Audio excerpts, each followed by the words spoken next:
જય શ્રી કૃષ્ણ, જય સ્વામિનારાયણ. તો હું મારા ગામડે આવી છું, મારા કાકીબાન ઘરે, અને ત્યાં એને ભેંસ વિહારી છે.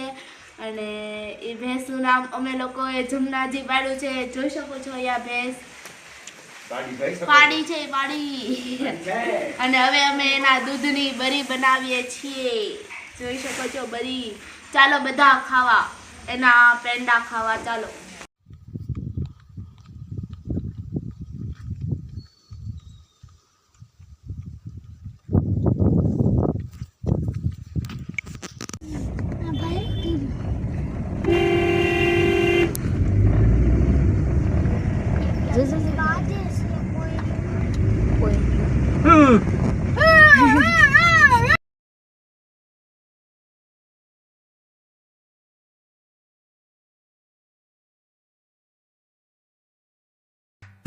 हर दिन को एक नई बात सीखा, खुद पे यकीन और हौसला बढ़ा।